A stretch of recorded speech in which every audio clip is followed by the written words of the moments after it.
and let me know when we're ready. You are all set. Super. Chair Gway, you can call the meeting to order. You are live. Welcome everyone to this Board of Regents meeting, and I ask the Secretary to please call the roll. Good morning. Chair Gway. Present. Regent Balducci. Here. Regent Bloom. Present. Regent James. Present. Regent Jappanen. Expected but has not arrived yet. Regent McCarthy. Present. Regent Porth. Here. Student Regent Sanchez. Is expected but has not arrived. Regent Santiago. Absence is noted. Regent Stewart. Here. Regent Wright. Here. Regent Yang. Here. Our ex officios, Professor Cunningham. Absence is noted. Professor Sasanker. Absence is noted. Commissioner Bartolomeo. Absence is noted. Commissioner Giuttani. Absence is noted. Commissioner O'Keefe. Absence is noted. Commissioner Russell Tucker. Absence is noted. Chief Workforce Officer Valeries. Expected to be on the way soon. Okay, thank you. OPM Undersecretary Casamento. Here. Present. Present.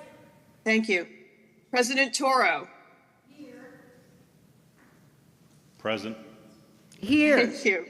Thank you. President Klonowski. Present. President Maduko. He is expected virtually. President Ismaili. Present. Thank you. Interim President Smith. Present. Interim President Singh. Present. Thank you. Chair Gway, you have a quorum. Thank you. I'd like to call for a motion to adopt the agenda. So moved.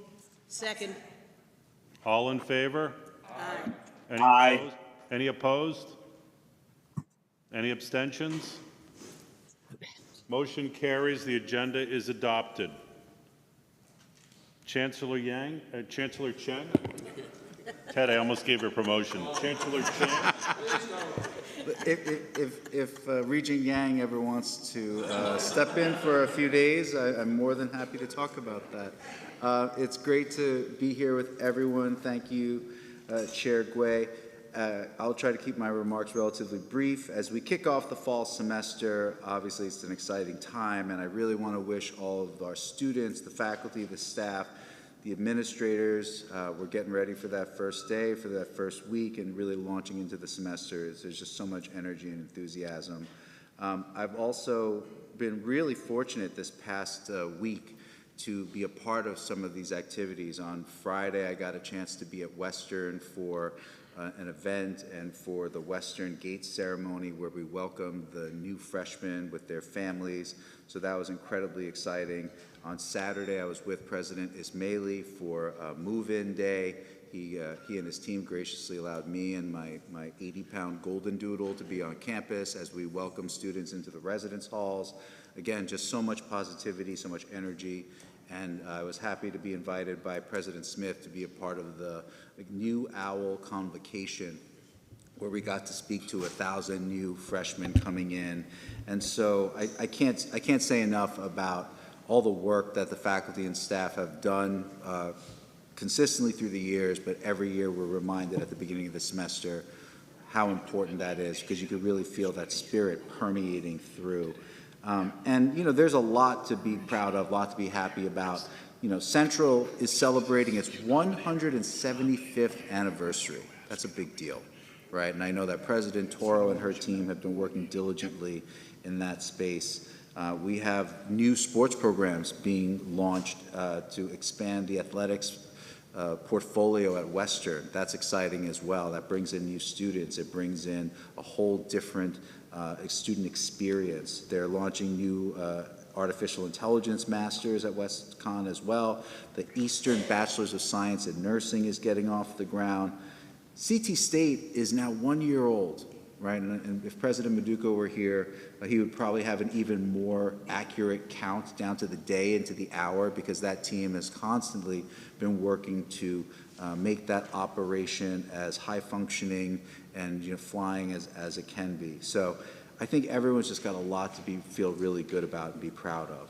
I'll transition and tell you that we recently announced that we will begin the search for Western Connecticut State University's permanent president this fall. The search is going to focus on finding a leader that can continue to enhance communication, strengthen shared governance, and continue to try to innovate and find approaches to both the challenges and the opportunities that are there, not just for Western, but across the entire system in the state. President Toro has graciously agreed to serve as the chair of that search committee. Her experience, her acumen, all of the things that she's done so well here at Central will be a real benefit to that search committee. We've retained Witt Kiefer. They are one of the best firms in the country for this kind of work. We've worked with them before, and we feel very confident in their guidance for that.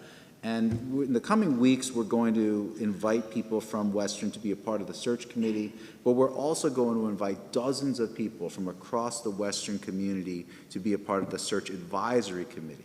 So this ensures that multiple constituent groups and so many different individuals representing that entire region and that campus are going to be represented and have a genuine voice in that process. So, but I have to thank President Singh. He has been a really positive force there for the time that he's been there now, and he will continue to do that. He will continue to make contributions to the university's culture and pushing for academic excellence, constantly supporting our students, and we're just going to continue to build a strong foundation, right? So thank you to President Singh, and thanks to the Western community, and we're going to keep pushing and try to make things better. Again, I want to welcome President Ismaili, who has walked in and feels like he walks around campus. It's like he's been there for many years already, but I think he's literally breaching about 30 days, maybe. Is it 30 days, Karim? Close, okay. Well, we live in dog years around here. So it's a wonderful vibe that President Ismaili is already establishing. He was the executive vice president and provost at Bridgewater State University in Massachusetts, so he clearly understands regional public higher education. So much extensive leadership and administrative experience. He's been in higher ed for almost 3 decades. And so I think Eastern is in great, great hands. And you're going to build a great team around you. You have wonderful folks who are there at Eastern, as we have at all of our campuses and institutions, and we're so looking forward to your leadership. Last item is that I'm pleased to announce that President Toro, who again I've gotten a chance to really know and work with these past 3 years as Chancellor, she has agreed to work with me as a senior advisor to the Chancellor. And she's going to help me and the Chancellor's office on a variety of system-wide initiatives, everything from financial to operational to academic. Again, her expertise, her acumen, and her proven track record of getting things done in a student-focused way. Student-focused, tangible outcomes with real metrics that we can reach back for and see whether things are working or not. And that, I think, is going to be a huge boost for us. So thank you, Dr. Toro, for agreeing to serve in that additional capacity. And 2024-25 year, it's going to be exciting. It's going to be some challenges for sure, as there always are, but every single challenge is an opportunity for us to get better. And so thanks again to all our faculty and staff. Thanks for all our administrators. Thank you to our board, right? Our board continues to evolve, to strengthen, to change, and to engage in ways that they haven't in the past. But this is a good thing, right? I think the verve and energy of the board is something that we so value and treasure. And again, we need all hands on deck to make this thing work so well. Thanks to all of you. You perform magic every day on our campuses, and we change the lives of our students. Thank you, Chair Quay. Appreciate it. Thank you, Chancellor Cheng, the Board of Regents, our college and university presidents, faculty, administration, and guests for being here today to continue to do this important work before us. We welcome all the students back to the classroom this week, where our faculty are poised to deliver top-notch education. This is a special meeting called, but I thought it was very fitting that we start our work when the students start their work. Today, I want to discuss my reflections, expectations, and actions going forward as the chair. Reflections. As the new chair of the Board of Regents, I've spent the last 60 days meeting with people from all constituencies inside and outside of CSCU. I have learned a lot as I have listened to perspectives, insights, stories, and frustrations. At the risk of summarizing so many unique and important discussions, I would say there are three broad themes that are apparent to me. First, we need to create a better and stronger culture. There is mistrust and frustration within the system at all directions. I understand why we have a culture problem. This system has been through so much change and has achieved a lot, but so many plans have been unrealized or partially realized.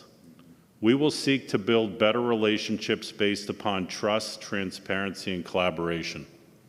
Second, we need to have stronger shared governance. We will achieve this in two fundamental ways.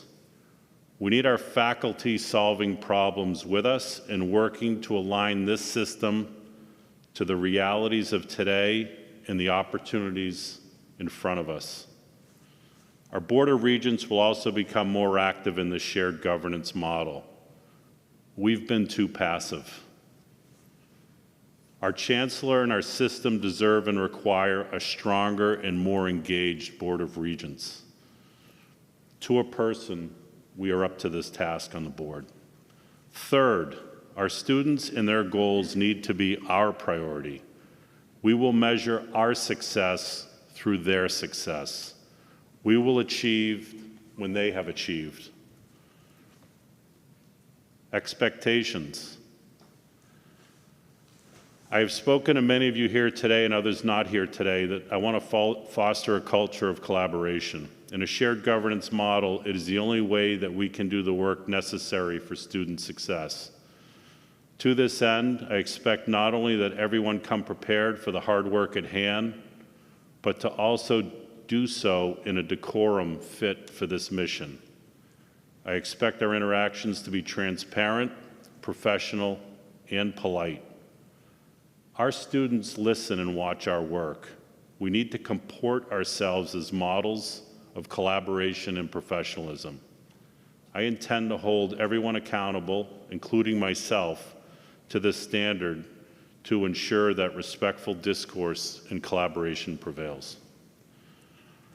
Now I'd like to move on to our, and if my slides can be up on the screen, are really three pillars that we are focused on, and they are three student pillars of where we were going. People ask me, what's our plan? What's our plan? This is our plan, but we'll need to create more details of this plan going forward. CSCU is very important for this state. It's the social mobility of the state, and it provides access and opportunity in every corner of the state. President Maduco often reminds me that we are community-based, and our regionals show they are engines across the state. Connecticut needs us to be successful. Connecticut needs us to be successful. We're going to do that in a few different ways. We're going to enhance the system effectiveness and efficiency. I always put effectiveness over efficiency. Most people put efficiency first, so they solve for getting a little more perfect, but maybe in some things that really aren't important anymore, or maybe things that aren't measured across the scale. So we need to be effective in what we do, and then we will become efficient. Again, getting back to faculty and staff involvement and collaboration. We need everyone around the table working together. We're not going to agree on everything, but we're going to agree to work together on everything. And I think it's critical to get everyone working on this together. And then we need a more proactive and fully engaged Board of Regents. I will tell you, I know everyone on this board, to include the ex officios and faculty representatives, and I admire all of them to a person. We have some exceptional people with some great talent, and I would say they look at the world differently, which we are blessed that they do, because we need to solve for the whole, not for the individual perspective. So the board will get more involved. I would say in the past, the board has been presented things and has worked on those things. The board now will direct the system to work on things, and we will also work on things independent of the system to curate what we feel are good strategies going forward. Student success really focuses on 3 key areas, and when we had an announcement that I was coming in as the chair, I talked about these 3 areas. Accessibility, you could view that as what does our front door look like? Completion, we need more people to complete inside the system. So completion is inside our 4 walls, but don't view completion only as degrees. We know we're not going to get 100% of our people to degrees, but do they leave the system better than when they came in? And it's really important that we ladder up people and we increase the velocity of their achievements as they're leaving our 4 walls. And the third is talent. We originally had employment, but I've always been sensitive to the fact that we're not a training center for business. What we are is a place where people come in and they leave stronger thinkers, better team players, better communicators, better citizens, and have skill sets apropos for the world they have to go engage in. So talent will be activated across our entire system, and we have a lot of it. I'd like to acknowledge Professor L. Vandermark, who hosted me yesterday at Manchester and Capitol to meet with students and some Senate leaders. And my optimism always increases when I go somewhere within this system. Thank you, Al. So the next steps is to engage faculty, students, staff, and others to establish 3 goals with KPIs for each pillar. And I'm asking the Chancellor to take this project up as a model of getting this done through collaborating with our team. So we really have one frame of reference. All 3 are student-facing. Again, students coming in, students in the middle are in our system, and students that are leaving either to jobs or to graduate school, or students in our community colleges transferring to our regional colleges or transferring to UConn. If it's better for them to go to UConn, we will do that in certain cases. We want student success as our priority.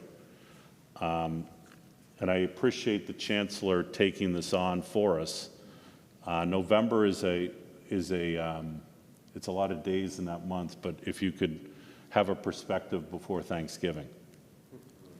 I'm going to give an example of what could happen with these 9 goals. Accessibility. We could use dual enrollment as a way to partner with local high schools, and we could measure the amount of people annually going through those programs or the amount of coursework. Again, I'm going to leave it up to the teams and all those people putting these together to come up with the right strategies and KPIs, but it has to be something that gets easily measured. And again, the student success is our success. We can't be successful and they're successful. So this is what it'll look like. You call this a scorecard. You call it a way to make ourselves accountable to our students. This will make us accountable to our students. So if people are say, what's the plan? This becomes the plan. So the board will get this, the board will vote on it, the board will discuss it. And if, Chancellor Cheng, you need to engage any of the committees on the board through this, or the faculty advisory committee, or the student governance committees, wherever you think you need to go, please do, because I want everyone to have ownership of this. I think that's the last slide. I would open it up to any discussion. I've spoken to I think a lot of people inside and outside the system on these goals. And everyone seems to be quite in agreement that student success is our success. But certainly want to open it up for any comment if there is some.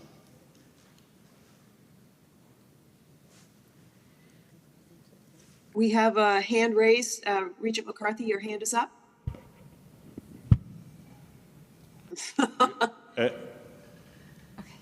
You're on mute.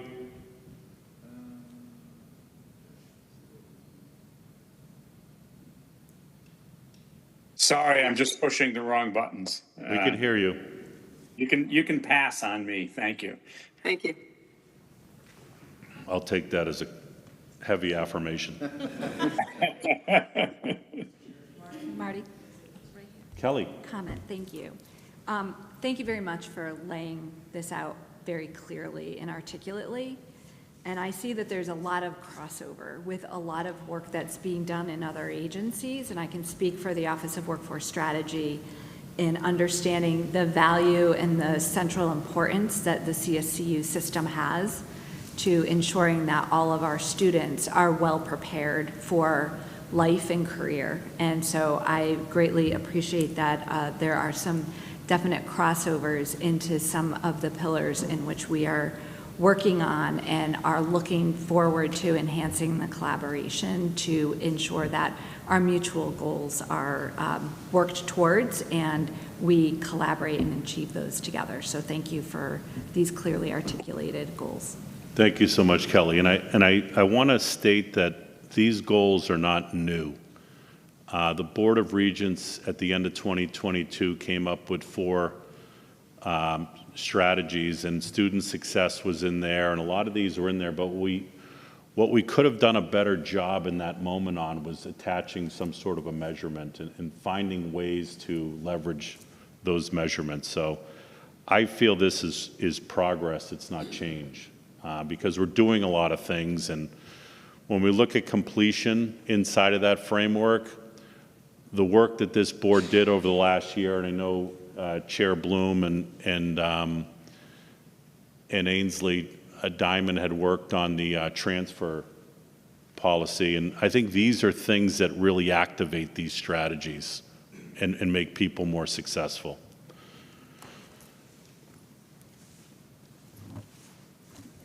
Regent James, you're on. I'm on. I agree, strongly agree, and excited about the outline, the framework that you have just laid out for us with respect to the clarity, the simplicity, and the fact that it's all understandable. There are 2 areas in particular that I want to raise up as really important, and one is how we create a culture of collaboration. Because when I look at the brilliance and the passion across, in my very short period of time on the board, across the Board of Regents, with the students, with the faculty, with the administration, there is so much positive energy to be raised up and moved forward that when we learn how to collaborate better with each other, there's nothing we cannot accomplish. And I find that to be very exciting proposition and so important. I mean, there is a saying that culture eats strategy for lunch. So if we can create that culture of collaboration that we're looking for, we will be the best higher ed system, not only for the state of Connecticut, but really in the top for our country. So that's very exciting for me. The other point that you made that I find exciting is the question of the fact that you placed effectiveness before efficiency. They are both important, but too often we speak more about efficiency, and I think it's because it's easier. It's more transactional. You can put your arms around it. You can measure things in terms of efficiency a lot easier than you can measure effectiveness. So the fact that we've put that first are we doing the right things for our students? And how do we measure whether we're being effective as an educational system? I'm very happy to see, the focus directed in that way, because I think that is really what all of our presidents do. I think it's what our faculty does. I think it's what the Board of Regents wants to see, and certainly what the students want to see. So just that shift of emphasis, I think, is sending us in the right direction. Thank you. Elise? Chair Wright? I mean, Regent Wright? Okay. Yes, Mr. Chairman. No, what I want to say is I'm very excited. We talked about this. I'm very excited about sort of the structure that you put around this. I understand that this is the first day of school. I think I'm most excited about us figuring out how to change the culture and the partnership with faculty in particular, because if we don't work with the administration, faculty, the students suffer as a consequence. I'm sorry that they couldn't be here today, but this is the first day of classes. Right. But I'm really looking forward with us partnering with them. I will be with Professor Cunningham next week, and what we're going to work on together with Professor Sasanker is an agenda for the next Faculty Advisory Committee that'll meet with the Board of Regents. So we're going to curate an agenda for a meeting later in the year where we get together with them and really learn how to help each other, make each other accountable to these goals. So thank you for those comments.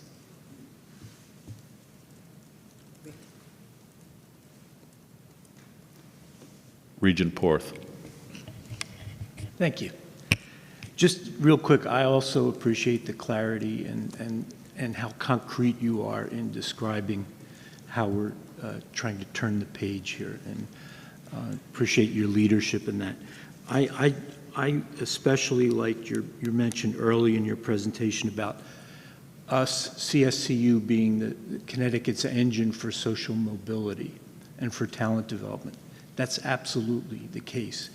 And I think together we have, over the past year or two, experienced what's happening all across the country, which is a real challenge in trying to describe and drive home to other folks, other stakeholders, other people whose futures depend on our success, that key point, that we are the primary engine for social mobility and for talent development within the state of Connecticut.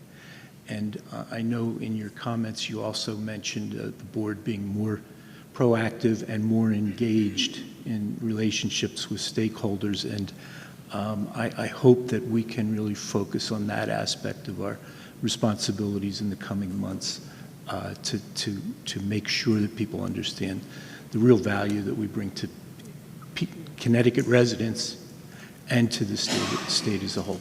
Thanks. Thank you.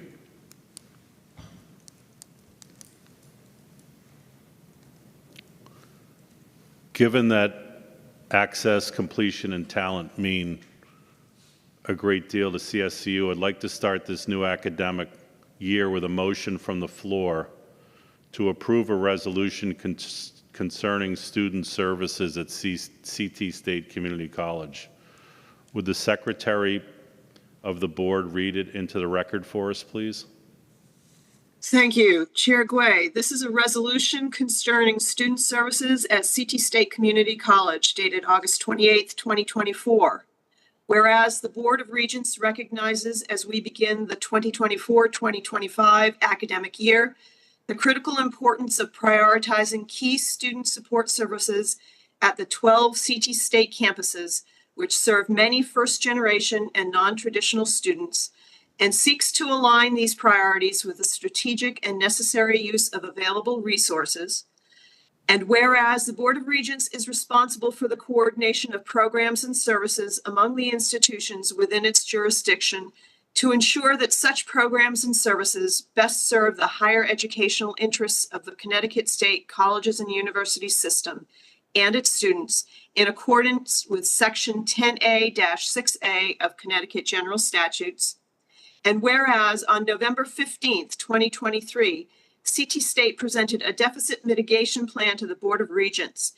This plan included adjustments to current services as part of a comprehensive strategy to achieve the necessary deficit reduction with the goal of minimizing the impact on students. Now, therefore, be it resolved that the Board of Regents directs the CSCU Chancellor, in collaboration with the President of CT State, to present to the Board of Regents Finance and Infrastructure Committee and the Board's Academic and Student Affairs Committee during the regularly scheduled October committee meetings a plan to strategically restore and/or adjust certain student services across CT State affected by the fiscal year 2024-2025 deficit mitigation efforts.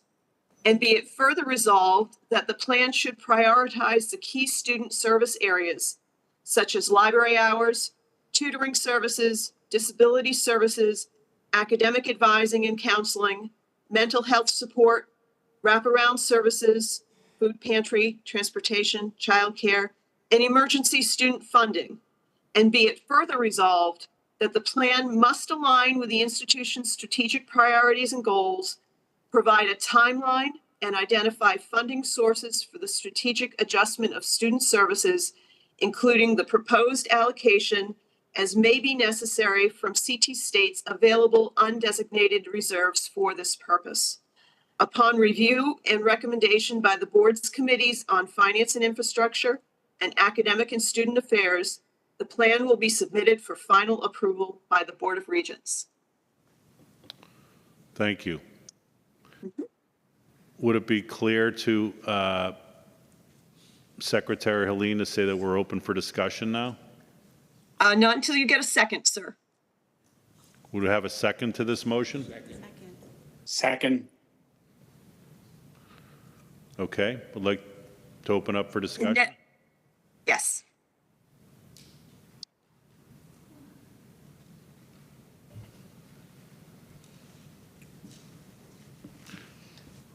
Regent Yang.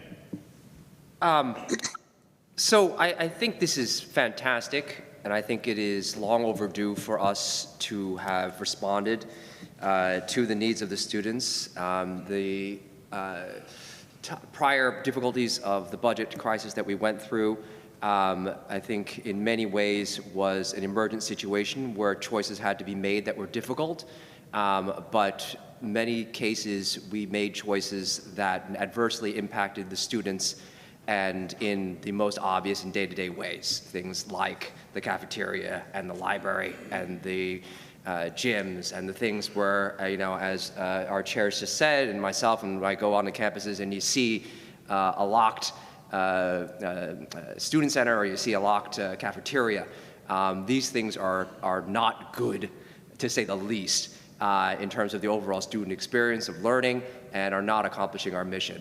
And I think it is long overdue for us to be using the reserves, as well as, I should say, planning to use. We haven't made that decision yet, but certainly to use the reserves and the additional monies allocated by the legislature late last year to restore these services. In my mind, the minimum that we could do for our students. So I'm very enthusiastic and glad that we can start this year with this motion. President Maduco, would you have anything to add to this resolution discussion? Yeah, good morning, Chair Gui, Regents, fellow colleagues, Chancellor Chang. CT State is ready and willing to work with the Chancellor's office, with our stakeholders across our campuses, and obviously per the direction of the board to fulfill this resolution, prioritizing student needs.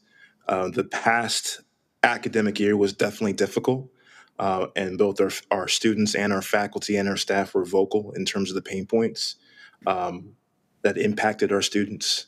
So we have a responsibility to put them first and shift whatever resources necessary to ensure that they have the necessary supports to thrive as students and developing individuals. So I appreciate the collaboration and the support from everyone involved. Thank you, President Maduco. And where are you? I am currently in Cupertino, California. I've been advised that I can't share who I'm meeting with, but I'm joining other community college presidents from across the country in partnership with the Association of Community College Trustees. What I can't share is I would just tell people to Google what is really big and awesome in Cupertino, California, and hopefully that's a big enough hint in terms of the purpose of this visit, and hopefully I can fill my duffel bag with stuff and bring it back to Connecticut. Thank you. Good luck. Good luck. Regent McCarthy? Thank you. And this time I did mean to raise my hand, and I am unmuted, so I think I'm good to go. I'm fully supportive of this motion, and I think it's just a superb example of putting effectiveness first, along with efficiency, but ahead of efficiency. And the issues that you outlined, Chair Gray, are at the heart of the effectiveness of student programs, academic programs, as well as non-academic programs, particularly for the kinds of students who are in our community college. So this is a wonderful first step in putting that effectiveness ahead of efficiency into action. And in the process, providing students what they need to be successful. So I'm fully supportive of this. Thank you. Thank you. Regent Sanchez? Yeah, as a community college former student, I can personally attest about Louder.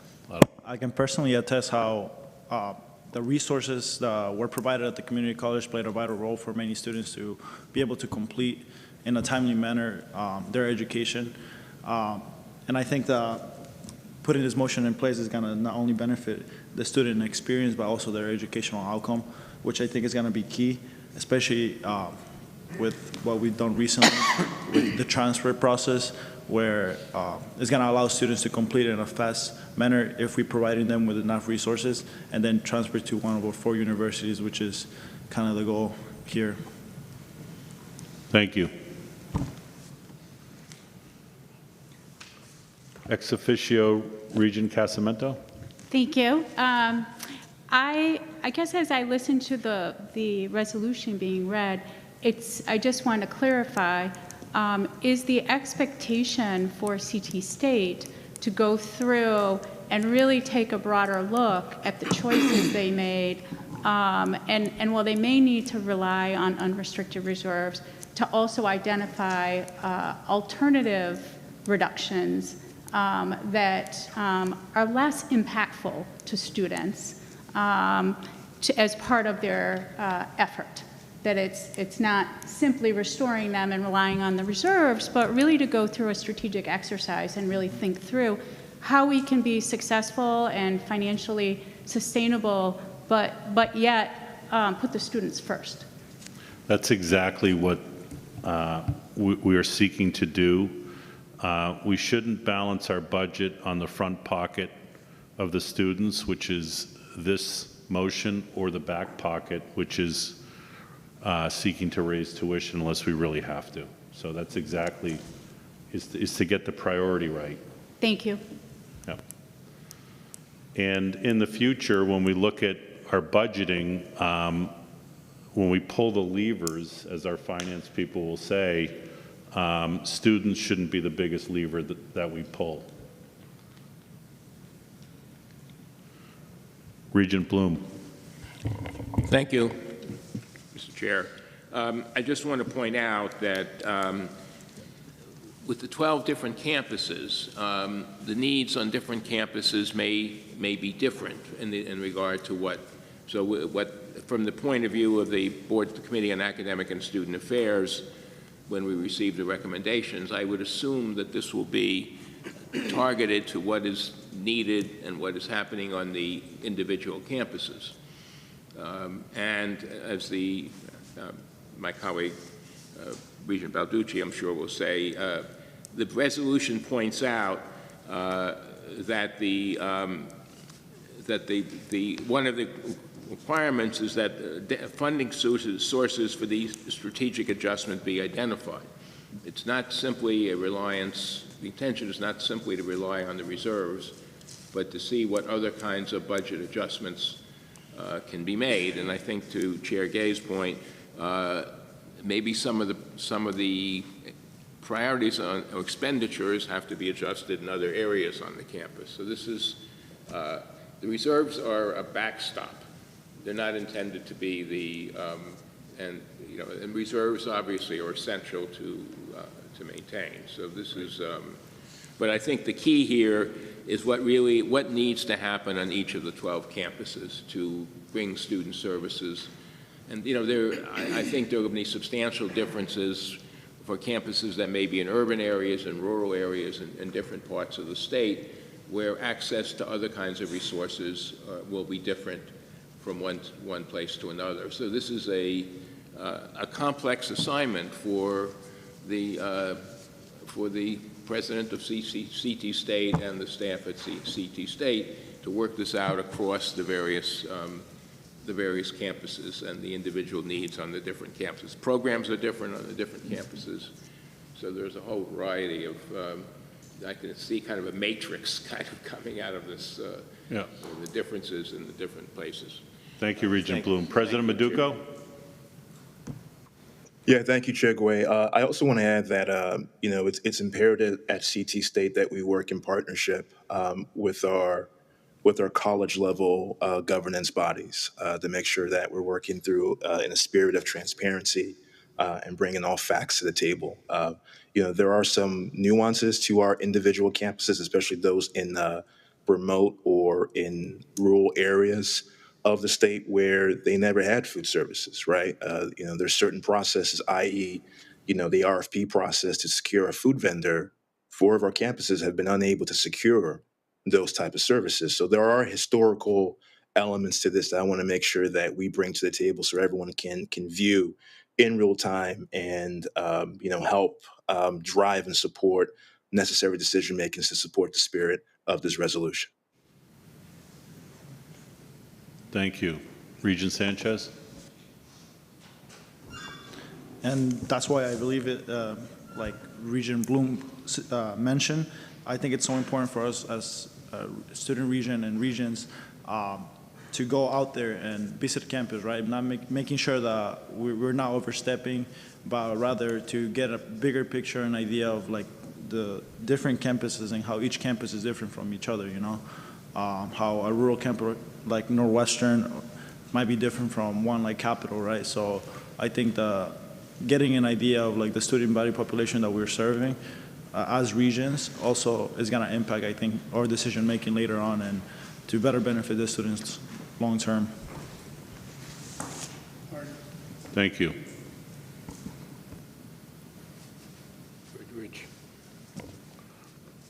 Regent Balducci. Thank you, Mr. Chairman. First of all, this idea, this resolution idea had been kind of mulling around in the spring, etc. I think we have to thank you, Mr. Chairman, for finally putting it before us, working hard to move this thing forward. And I think everybody kind of more or less agrees with it. I think we have to remember that our first responsibility here is to the students and the faculty and the staff, and also the citizens of the state who help pay the bill for our system. And I think that's a critical thing. And what we have to look at are, and I will look at President Maduco, that one needs and the other wants. Wants are nice, but we're paying for needs, and there are many good needs in here that I think we're looking forward to. And I think you, as the head of this Connecticut state, have to look at other areas where we may be able to cull back or help conserve dollars, as we've already said before. We've got about $128 million in reserves, and we're going to use a few of those dollars. From what I understand, we may be using a few of those dollars to help pay for this, the needs in this resolution.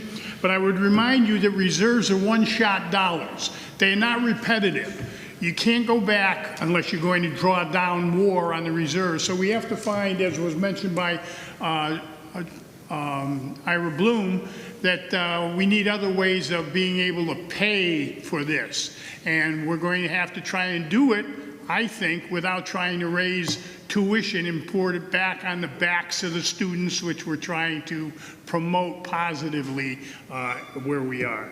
So the one-shot dollars we're going to talk about, I'm sure we will with the chair, but keeping in mind that that's what they are, and we're going to need other areas in order to raise money to help pay for it. And the other areas that may be available for us to cull back or tighten down the belt on as we move forward, okay? Because it isn't going to get any better out there dollar-wise as we look at the system that we're in and as we look at the state of Connecticut as we move forward. So with that, I approve this. I agree, and it's a great idea, Mr. Chairman. Thank you for putting this before us today, and I look forward to the opportunity to vote positively on this. Thank you, Regent Balducci. Any other comments?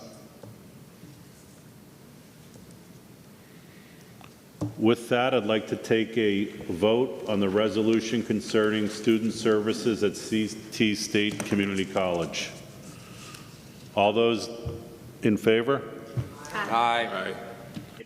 Opposed? Abstain? This motion carries. Thanks for all the input, and thanks for the hard work. Thanks in advance for the hard work, President Maduco, because this will, you know, as you can hear from some of the input, this will absolutely be an easy thing to approve if it's self-funded. Going through reserves is going to be harder, but we're absolutely open to reasonable measures to improve student outcomes.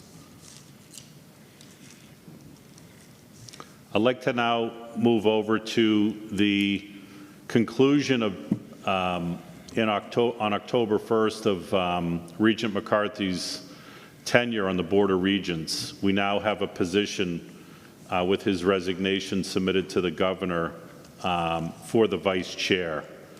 The vice chair is an important role on this board. It takes a lot of time and effort, and as we know, assuming responsibilities is not something that we ask lightly. And as the board gets more engaged in this mission, the vice chair position will be that much more, I don't want to say burdensome, but it's a word like that. It'll be more time. There's always somebody wants to rise to the occasion. In this case, our colleague Regent Juanita James has expressed her willingness to serve as the vice chair if called. Juanita was appointed by Governor Lamont beginning her term on July 1st, 2022.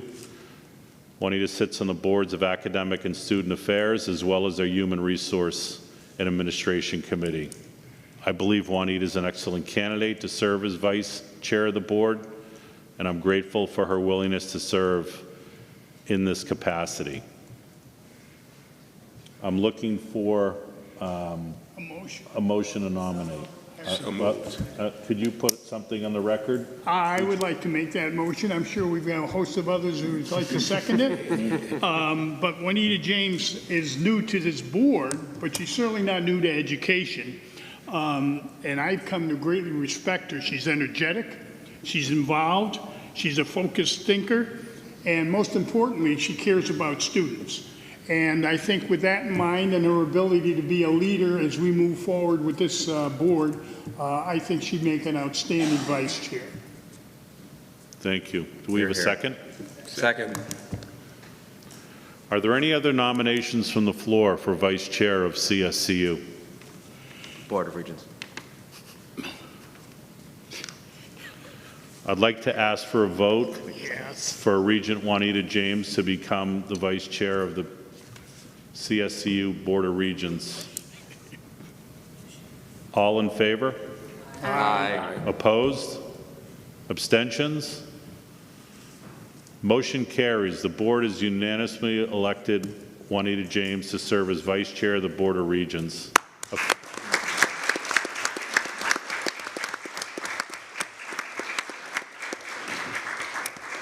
Effective October 1st, when Jim formally steps away, for a term of 3 years. I look forward to working with you, Juanita. Yes. Thank you very much. Regent Stewart just asked me, are you sure? So, It's a fair question. no, I am honored to be elected vice chair of this board. I believe this board is a critical partner and leader in the future success of CSCU. And I have tremendous respect for the experience, the expertise, the caring, the commitment that my fellow regents have. And I'm actually looking forward to getting to know each of my fellow regents better. I've had an opportunity to work much more closely with Regent McCarthy, who I will miss dearly on the Academic and Student Affairs Committee. I keep trying to tell him that he should stay even if he doesn't want to be vice chair, but he's not listening to me.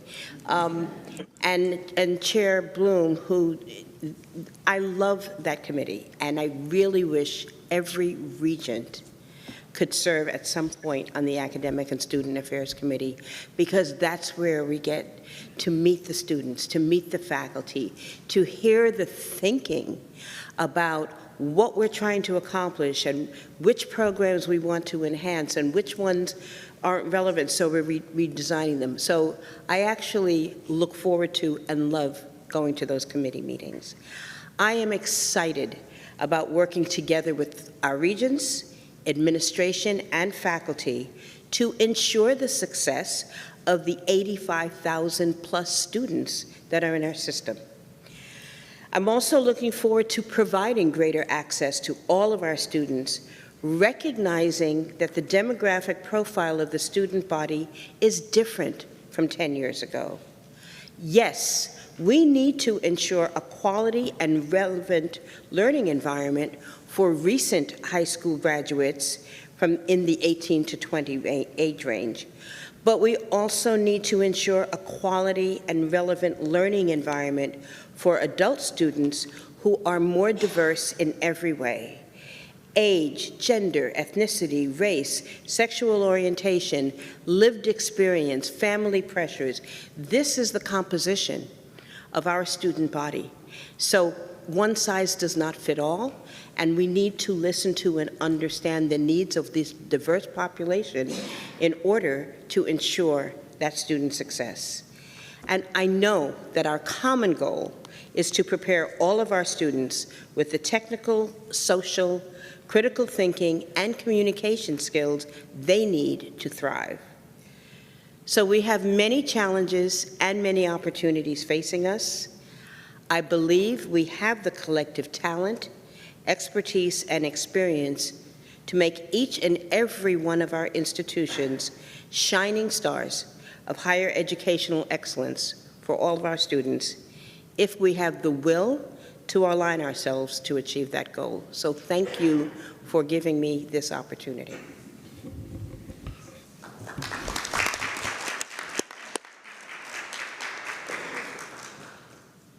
Thank you, Juanita. Based on the bylaws and the rights that I have as chair, I've made the decision to eliminate the Executive Committee on the Board of Regents. In the past, this has been a subset of the Board of Regents. My decision was informed by a discussion we had with Regent Stewart earlier this year. And Regent Stewart made and continues to make excellent points. If we are focused on transparency and not having a system within the system, it makes sense not to have this committee. Concurrently, I've made the decision to create a governance and nomination committee. With our focus on shared governance, it makes great sense to have this committee on the Board of Regents. I have asked Board Secretary Pam Helene to draft the bylaws for discussion and approval at the September board meeting. I have also asked Regent Rick Porth to begin to draft and define the roles and responsibilities of the regents. As we get more engaged and active, I want to ensure that the regents and everyone they interact with know what are the expectations for engagement. Regent Porth. Thank you, Chair Clay. Yeah, Marty has asked me to work with all of you and with Terry McTaggart to develop a new set of roles and responsibilities, a set of guidelines for how we can do our job to the best of our ability. And Marty's instructions to me were, and I'll bet you some of you have heard this too, are we doing the right thing and are we doing it the right way? I really like that in terms of all the work we try to do together. And that's how I'll do this work on behalf of the Board of Regents. There are two overarching themes, and you heard some of that in the earlier presentation by our chair. How can the Board of Regents be more proactive and less reactive? That's one big theme. And the other is, how can we be more visible? How can we be more accessible, more engaged with stakeholders all across the system and externally as well? And those are the main themes that will guide the way we think about a new set of roles and responsibilities. So in general, there'll probably be a few buckets: fiduciary, which is what most people think of when they think of the role of a board, any board, but also relationships, and especially within that, advocacy and engagement with stakeholders all across the state, within the system and externally. And then also strategic. And you've heard that this morning already as well. And we've talked about this more and more. I think some of this work has begun already, but we're going to try to really shine a light on this aspect of the board's responsibility. How can we set goals and measure progress against those goals? You saw a couple slides in our chair's presentation which explicitly addresses that. How can the board, listening to people throughout the system and our leadership, develop concrete goals and key performance indicators and stay focused on that throughout the year? And then another big part of that is advocacy. How can the board be more engaged in the effort to get the resources necessary to run an effective and an efficient system and to fulfill our mission with students as the priority? So we welcome input. I appreciate Marty calling on me to do this, but this is the work of all of us together, and we do plan to bring a draft of roles and responsibilities and a side piece on how to engage when we go out to campus visits and various events as members of the Board of Regents. We'll bring drafts of those to the full board for more discussion and I hope adoption in some way, so that there's a commitment here among us to spend the time and the effort to do these things. I just want to say that I began to get some input, and I met recently with Brendan Cunningham and Kalena Sasenker, and they were great. Their input was really helpful, and their insights were really helpful as well, as we all work together to try to put these roles and responsibilities. So that's my report, Chair Kwai, and happy to answer any questions if anyone has any. Thank you, Regent Porth. Very clear, very succinct. As Regent Porth had alluded to, we're working with Dr. Terry McTaggart from the Association of Governing Boards in Higher Ed, and Terry has met with the board a few times. We had an offsite last December, which I thought was terrific and colorful, but a great meeting to understand how do we become more higher functioning and more higher producing. We have 3 more follow-up engagements this year, but I wanted to give you some time, Dr. McTaggart, to talk about you and us.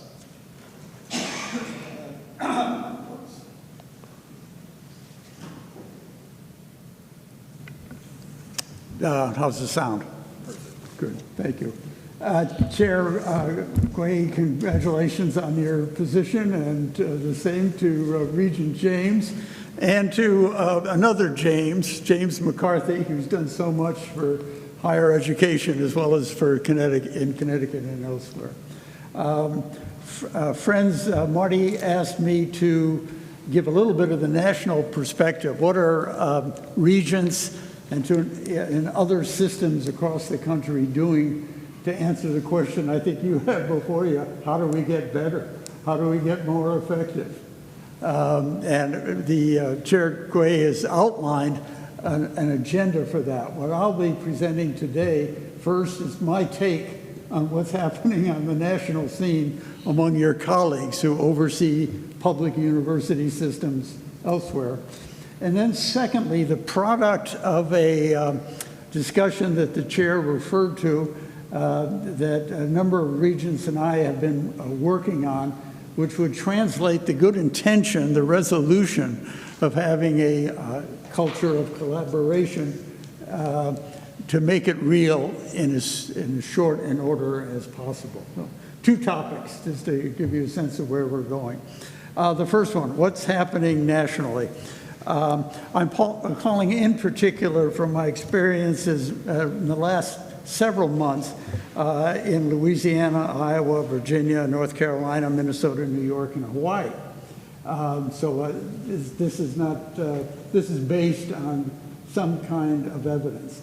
I would say there are 3 trends that are particularly relevant to the regents and the presidents and the staff and others in this room, and they are these. One, there's no surprise to anybody here, there's a strong ideological/political thrust to back away from exactly the virtues and the goals that Chair Gray outlined. DE&I is in retreat, no surprise to anybody here. The agenda, they're stumbling around in many cases. Universities are trying to find a way to preserve the spirit of DE&I without going to jail. And it's very hard to simultaneously say we're pulling student support services, particularly for the students who need it most in order to succeed. And nevertheless, we're in favor of student success. Apparently, it's not success of all students. Okay, that is a trend that I think it's affecting probably half of the states, not the exception. Okay, a second one, and this would be very much in tune with your own, is a progressive approach to advancing student success and measuring the real progress. Everyone is in favor of student success. It's a noble objective, right? But people that are going to put muscle behind it and hold leaders accountable if it's not happening, as has been laid out by the chairman here, that's a rarer number. I'd put you in the lead in that sense. Then there's a third trend that I'll mention, even though relatively few places are doing it, but it just might be of interest to you. And that is rethinking what systems do and what the boards of systems do. 2 I'd identify as you read through the literature and become aware of these changes are, of course, Arizona State, which is a mammoth university, I think 140,000 students this year. Give me a break, talk about access. On the one hand, I'm not suggesting that's a model for Connecticut, but it's got elements that you may well want to pluck from. And the other is the system that's described as PASHE, Pennsylvania State System of Higher Education. A very gifted leader who's actualizing what a kind of term often used in the trade, systemness. So in the course of this new leadership in this system, taking a look at those 2 in particular would be a fruitful thing to do. I invite questions, comments, disagreement, debate, whatever on all of these, but allow me to run through the second half of this first, and then we'll do that in whatever time is allowed. Program to reinforce the culture of collaboration. What I'm talking about now are concrete steps to enable the board to change its behaviors, its policies, its practices to make real what we've been talking about for the last hour or so. This comes out of your retreat last December. It comes out of a meeting of several regents during the Association of Governing Boards conference, and those would be Regent McCarthy, Yang, Porth, Gui, and Japanen, and a chancellor who I've been in regular contact throughout this period. While there are a lot of contributors to what I'm about to hand out, I'll take responsibility for it. So I invite comment, questions, debate, disagreement, possibly a bit now, but more likely subsequent to this meeting. And so let me hand this out. Let me hand it out at the end because I don't want to have you reading it while I'm talking. Essentially, what the program is that in the next 3 meetings of the board, you would commit an hour or maybe a bit more after the board formally adjourns to focus on the way you operate, headed or under the headings, first of all, of how do we really realize improvements in student success. No surprise, right? Second, how do we engage in what I call constructive engagement? Or as one of the regents says, how do we exercise insight, foresight, and oversight of the workings of the system? And the third is participatory governance. No surprise to anybody, these echo what the chair has outlined as the pillars of his vision. And so beginning with the September meeting, then on to the one at the end of October and the end of November, we would have structured conversation among the regents on those 3 topics. In some cases, I would invite experts from elsewhere, not to tell you what to do, but to tell you how they did it, what they ran into, what worked, and what didn't. The first one would be someone from Arizona State, if you want to proceed with this. But it also have a practical dimension to it, and there'd be a number of opportunities for the regents to answer the question, what would we do if some more or less predictable but not identified yet challenge arose while a regent was visiting a campus during regent discussions, something having to do with the state economic and political agenda. Other things, if you just think about conflicts on the national scale that are coming home to roost in a number of the nation's elite universities and could well happen here as well. What will you do if? So this is intended not just to be lectures to the board on good behavior, but real concrete dialogue, discussion, agreement, disagreement to be sure from time to time about how are we going to move forward with this, frankly, pretty bold agenda that's been laid out today. You may well want to conclude that with another retreat in December of this year. That's to be decided by the board. But this is intended to be a stimulating, aggressive, candid process of looking at how well we're doing and how we can do better if we think we need to. Thank you, Mr. Chairman. Thank you. Any questions for Dr. McTaggart?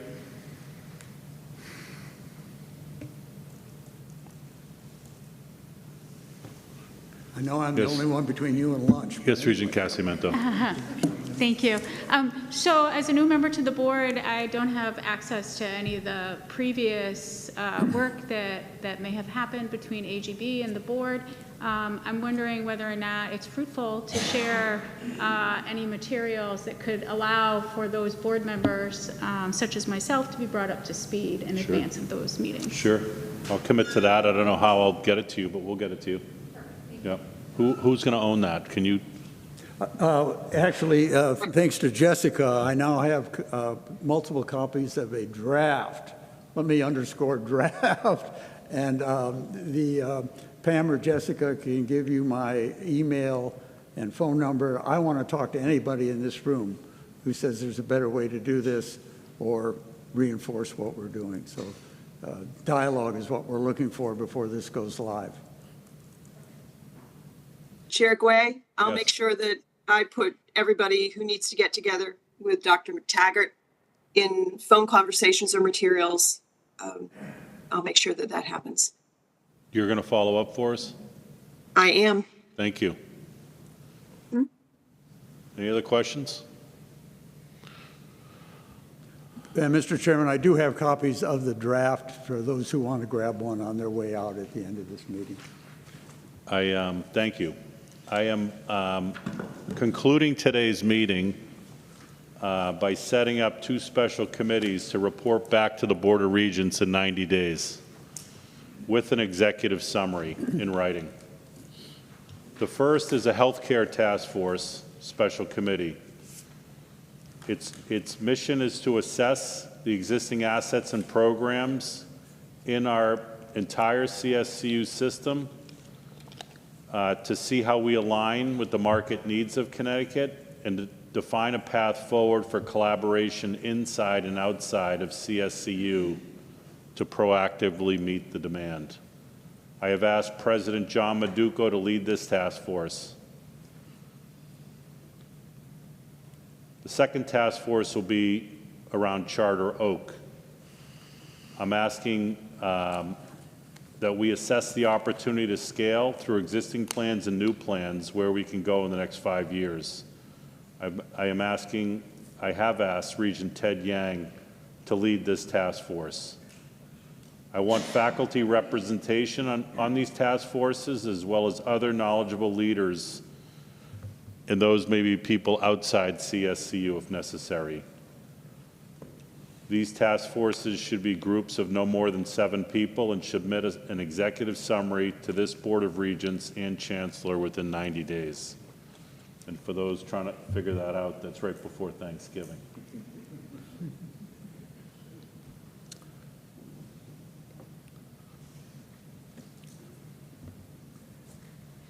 I trust this covers our commitment overall to the students' success, our need and our commitment to faculty engagement, and stronger shared governance. I'd like to make a motion to adjourn this meeting. Is there a second? Second. All those in favor? Aye. Opposed? Motion carries. The meeting's adjourned. Thank you. Thank you. Take one and pass it.